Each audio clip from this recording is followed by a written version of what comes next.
I never expected an ordinary Tuesday evening to shatter everything I thought I knew about my family.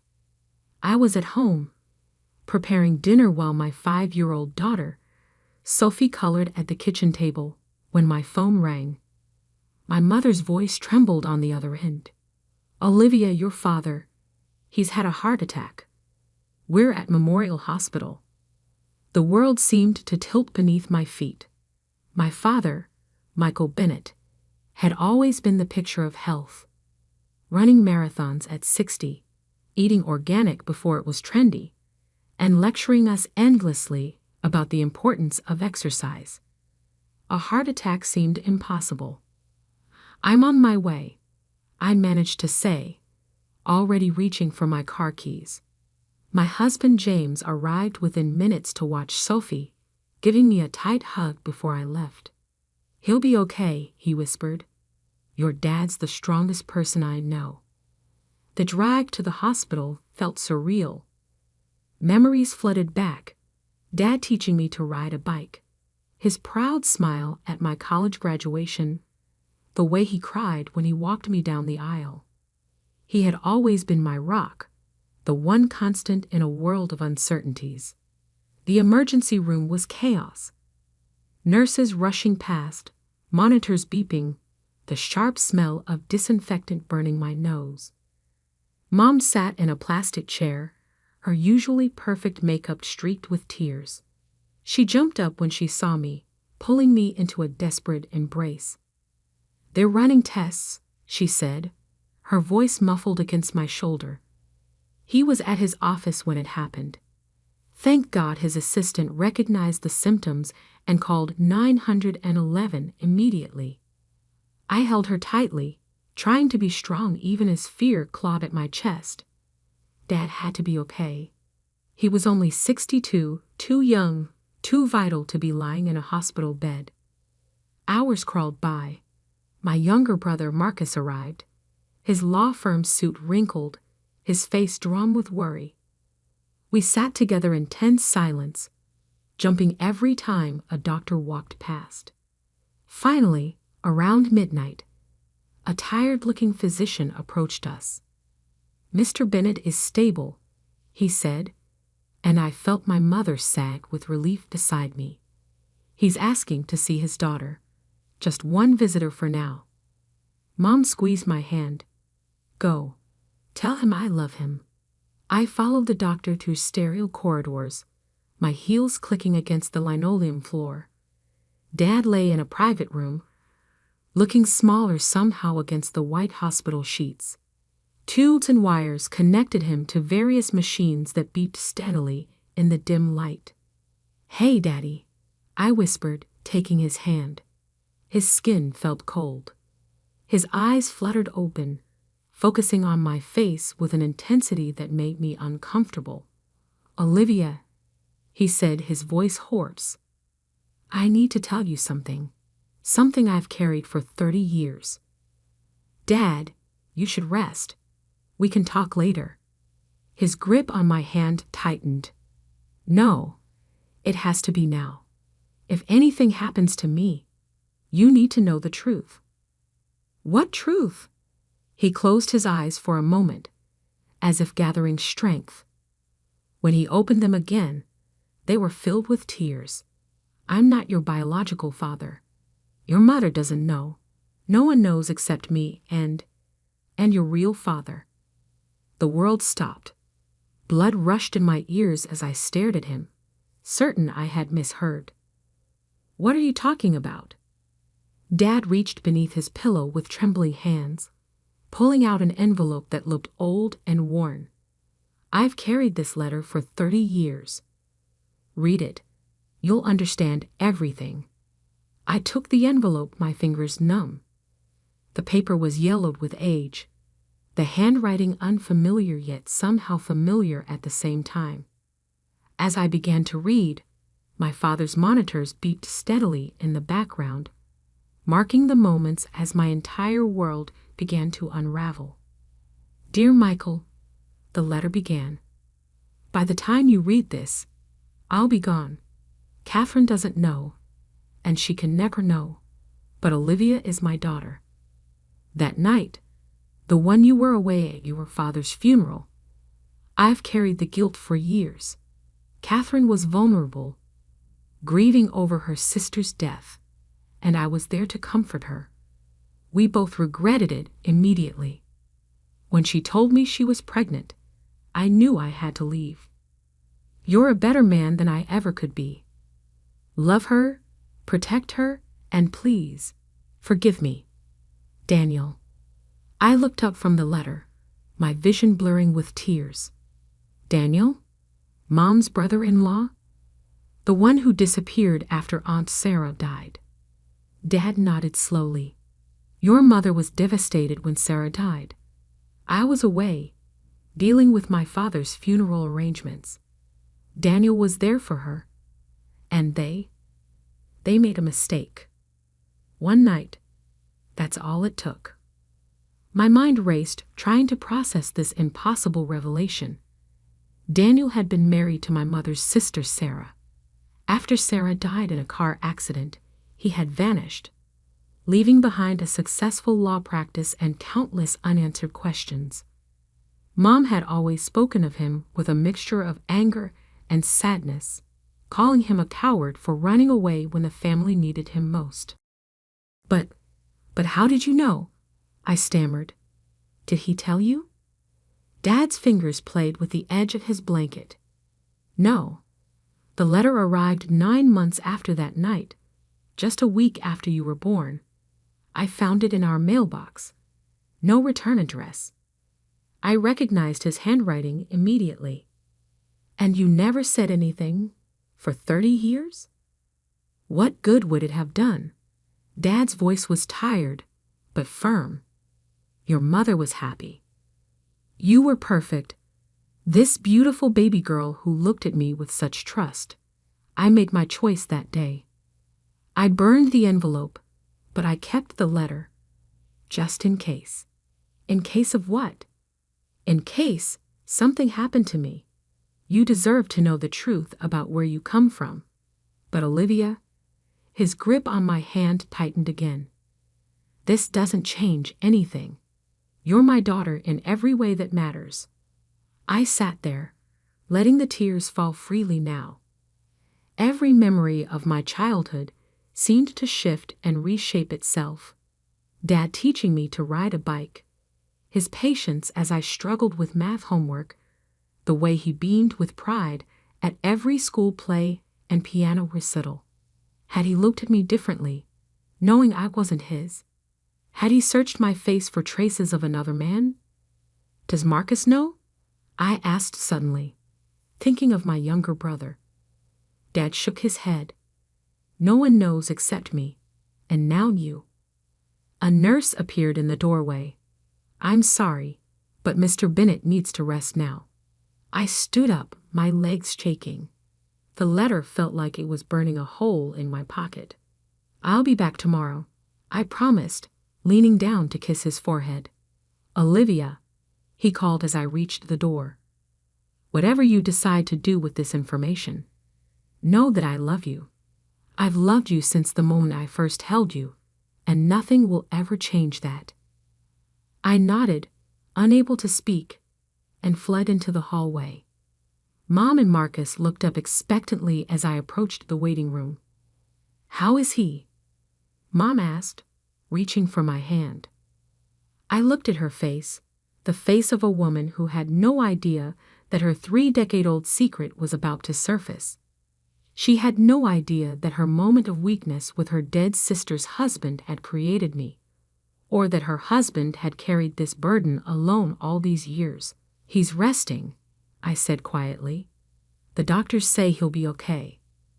But nothing would ever be okay again.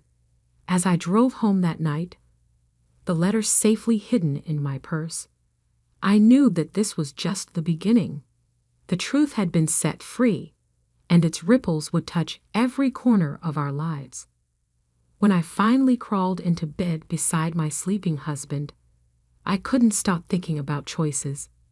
The choice Daniel made to run away, the choice my father made to love another man's child, and now the choice facing me. What to do with a truth that could destroy my family? Sleep eluded me as questions tumbled through my mind. Was Daniel still alive? Did he ever think about the daughter he abandoned?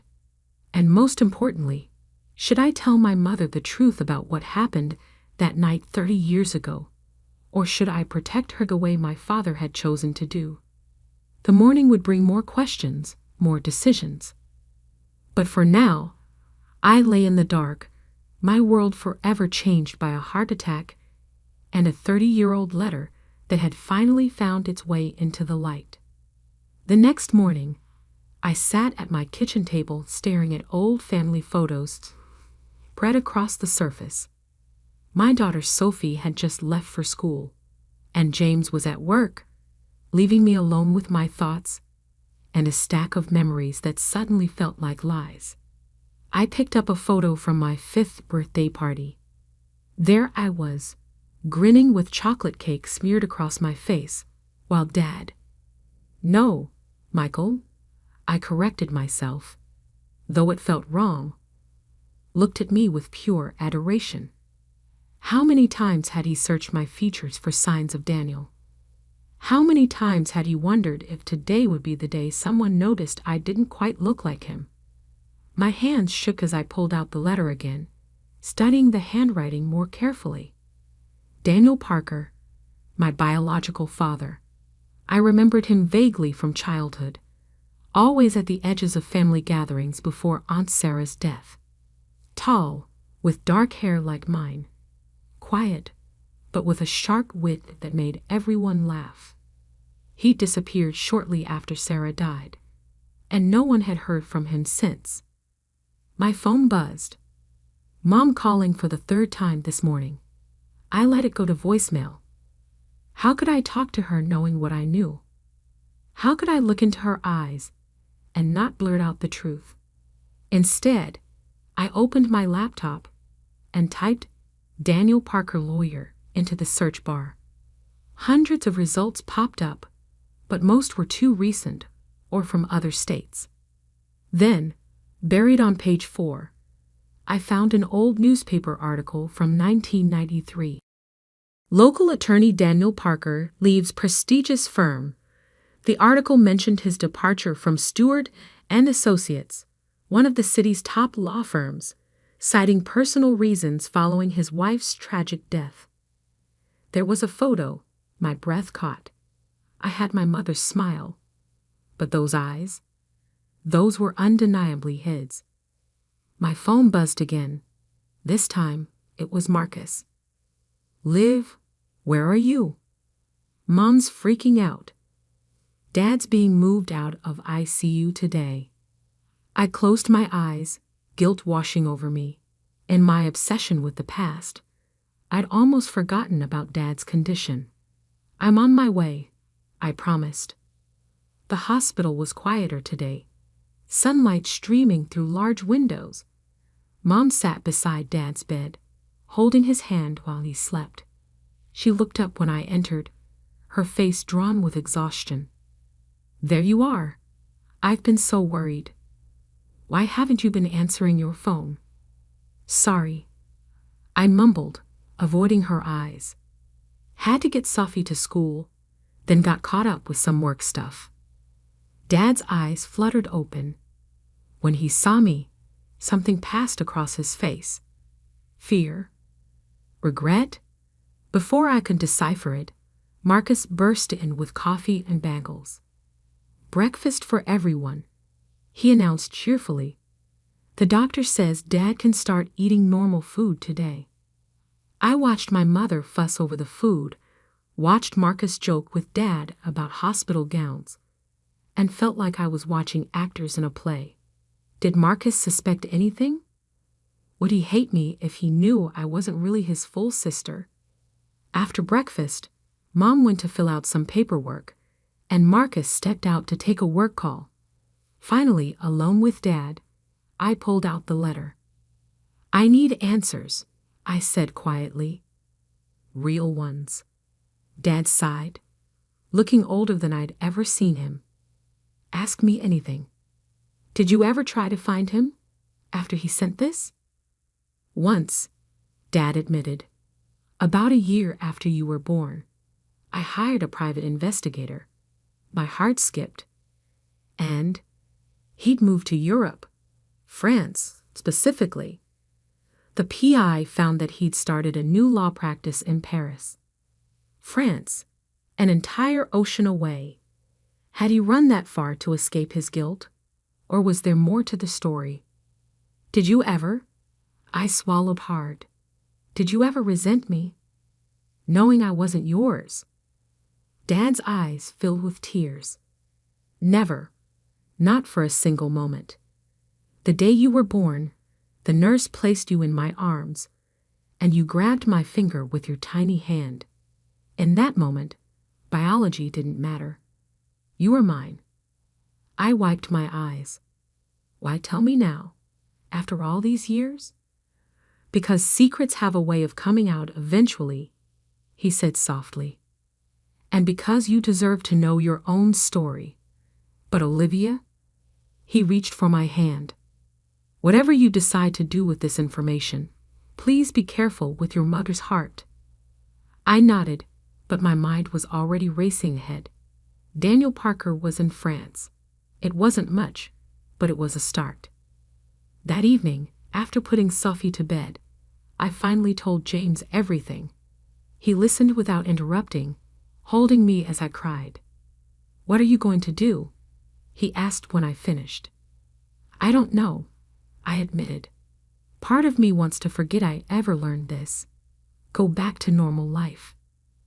But I can't. I need to know why.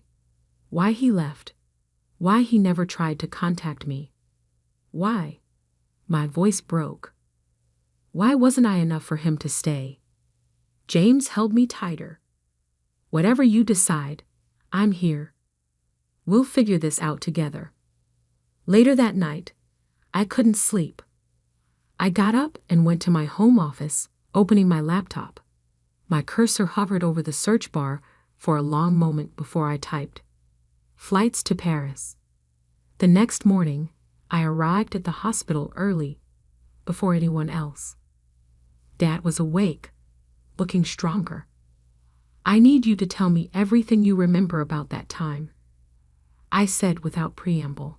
About Daniel, about Mom, about what happened after Sarah died. Everything. Dad was quiet for a long moment, then began to speak. It was a difficult time. Your Aunt Sarah's death was sudden, a car accident on a rainy night. Your mother was devastated. They were so close. I had to leave for my father's funeral 2 days later. I didn't want to go, but he trailed off, lost in memories. Daniel was different after Sarah died. Withdrawn, angry. He and Sarah had been trying for a baby when she died. I think that made it harder. Did you ever suspect? About him and Mom? Dad shook his head. Never. Not until the letter came. Your mother was so happy when she found out she was pregnant. She thought it was a miracle, given how long we'd been trying. My throat tightened. You never tried for another baby after me? We did, actually, but it never happened. Now I wonder if... He stopped, pain crossing his face. If you couldn't have children at all, I finished softly. If that's why Mom never got pregnant until... Dad nodded. It doesn't matter now. You were all I ever wanted. I pulled out my phone, showing him the flight itinerary I'd been looking at. His eyes widened. You're going to look for him. I have to, I said, even if it's just to understand why. He was quiet for a long moment. There's something else you should know. The PI.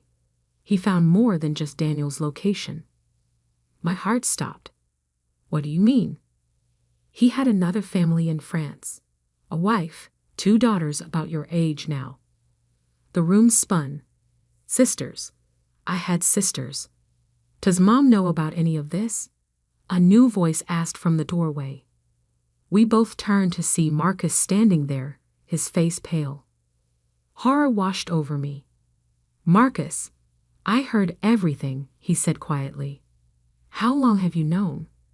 Just since last night, I whispered. I was going to tell you. He walked into the room, closing the door behind him. My whole life, I wondered why we looked so different. Everyone always said I was Dad's clone. While you, he shook his head. It makes sense now. Marcus, please. Does it matter? Dad interrupted. Does it change anything about who we are as a family? Marcus looked at him for a long moment, then at me. No, he said finally. It doesn't change who you are to me, Liv. You're my sister. Period. Relief flooded through me as he pulled me into a hug. Over his shoulder, I saw Dad smiling, tears in his eyes. So, Marcus said as we pulled apart, when are we going to Paris? I blinked. We? You didn't think I'd let you do this alone, did you? Besides, he grinned, I've always wanted to see the Eiffel Tower. Looking at them both, my father who chose me, and my brother who didn't care about DNA, I felt stronger.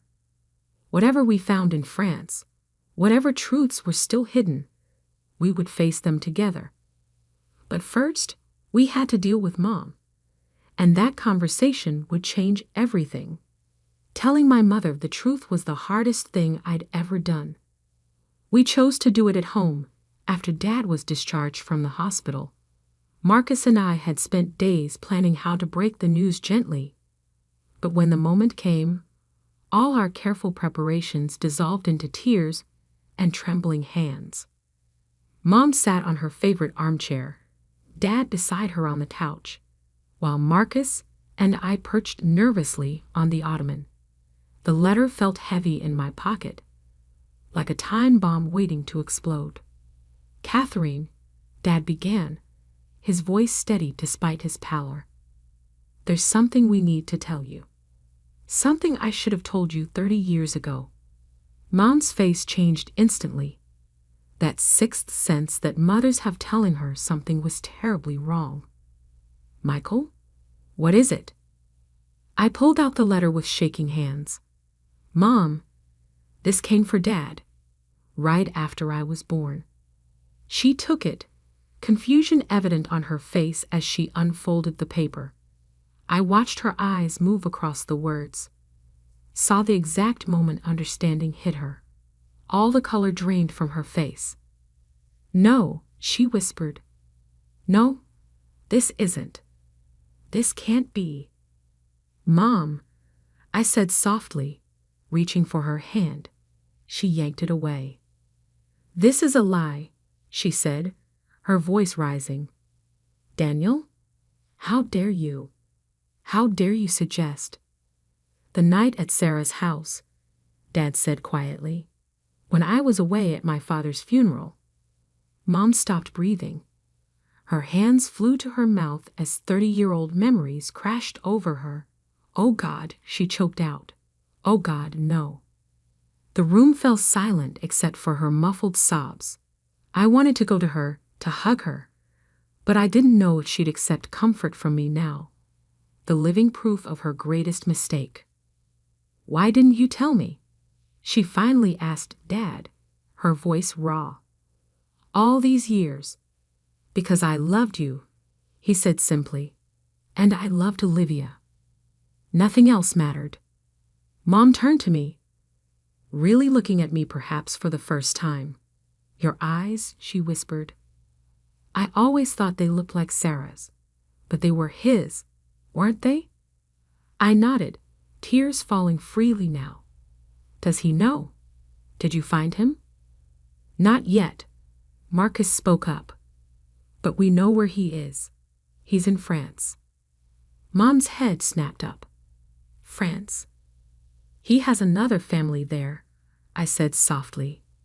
2 daughters.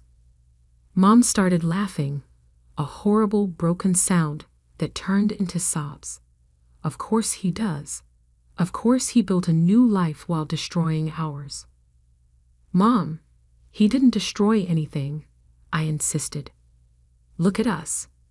Look at our family. Our family. She stood up suddenly.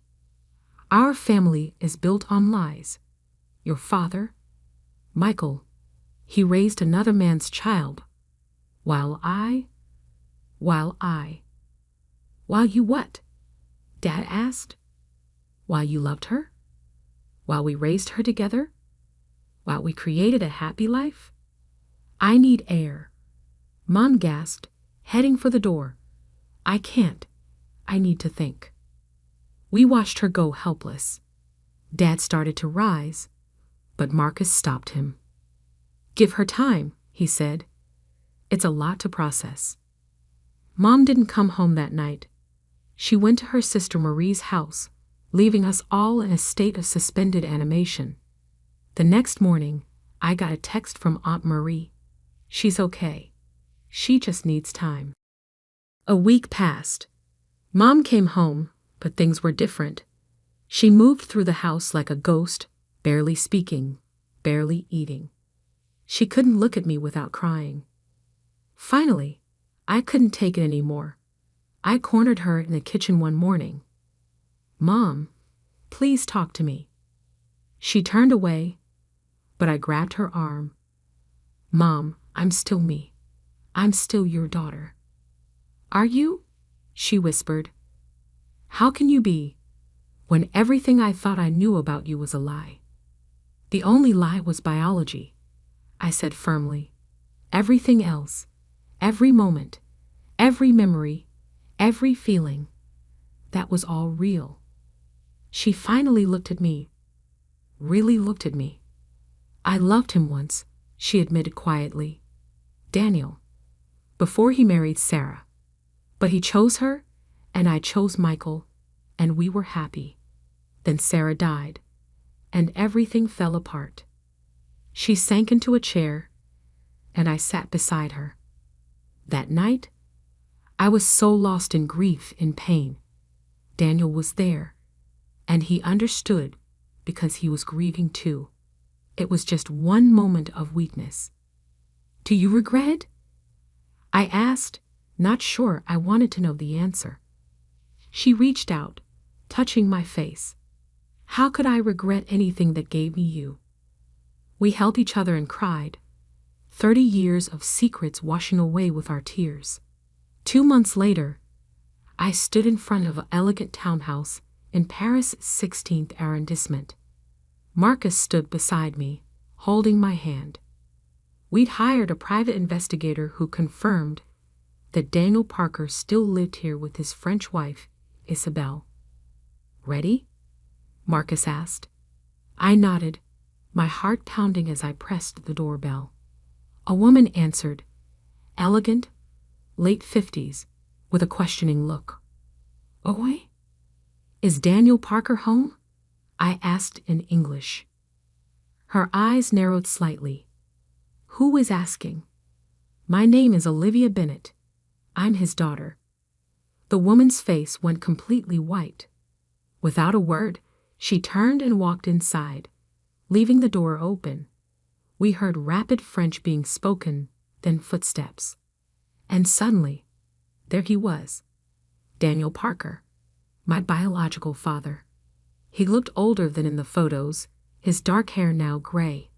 But those eyes, my eyes, were exactly the same. He stared at me like he was seeing a ghost. Olivia, he breathed. How? They had a heart attack, I said, my voice steady. He told me the truth. Showed me your letter.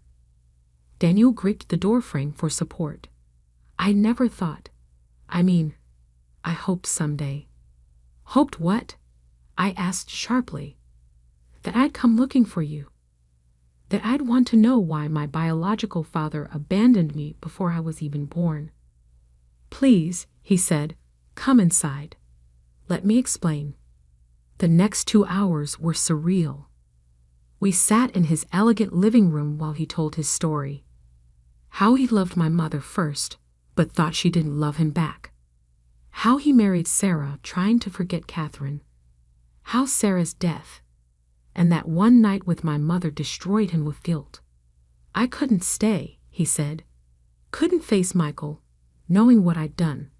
Couldn't look at Catherine without remembering. So I ran, came to France to start over, and never looked back. Marcus asked coldly. Daniel flinched. I looked back every day. I kept track of Olivia from afar. School achievements, graduations. I have a whole file. He disappeared into his study and returned with a thick folder.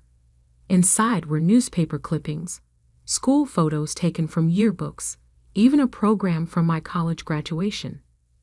You were there? I asked, stunned. He nodded. In the back. I left before anyone could see me. Why didn't you ever reach out? Because Michael was a better father than I could ever be, he said simply. He loved you completely, without reservation. I was a coward who ran away. You deserved better than me. And your daughters here? Marcus asked. Did they deserve better too? Daniel's face crumpled. Sophie and Marie don't know about you. Isabel knows. She's the only one I've ever told. I've spent 30 years trying to make up for my past mistakes by being the best father I could be to them. As if on cue, the front door opened and 2 women about my age walked in, stopping short when they saw us.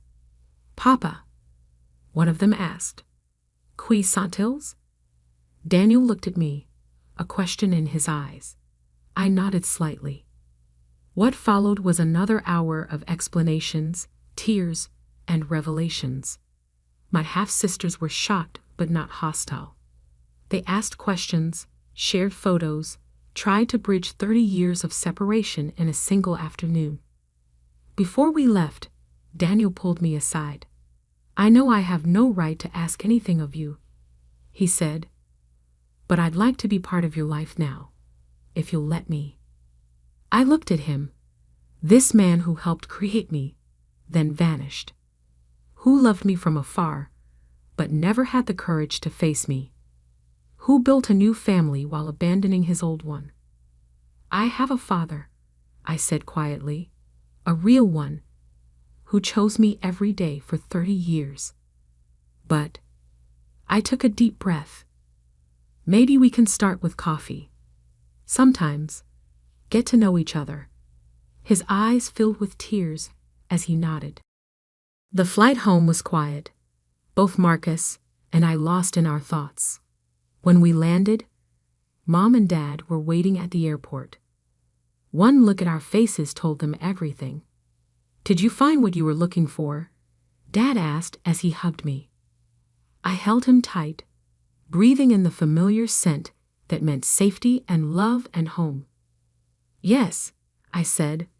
I found out where I came from, but more importantly, I found out where I belong. Mom stepped forward hesitantly. Over the past 2 months, we'd begun to heal, to rebuild our relationship on a foundation of truth rather than secrets.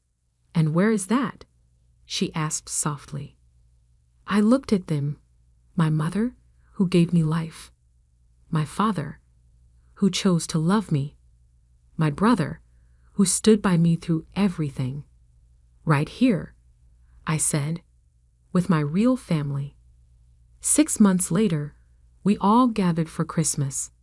Mom, Dad, now fully recovered. Marcus and his girlfriend, James and Sophie. And yes, even Daniel, who flew in from Paris with Sophie and Marie. It was awkward at first, decades of secrets and pain sitting heavily between us. But then Sophie, my beautiful, innocent daughter, climbed into Daniel's lap and asked him to read her a story. And somehow, watching my biological father bond with my child while my real father looked on with a smile, I realized that family isn't about blood or biology, or even choice sometimes. It's about love. It's about forgiveness. It's about the courage to face the truth and the strength to rebuild from its ashes. Dad's heart attack had shattered our family's foundations, bringing 30 years of secrets into the light. But from those broken pieces, we built something new, something stronger, more honest, more real. And in the end, isn't that what family is really about?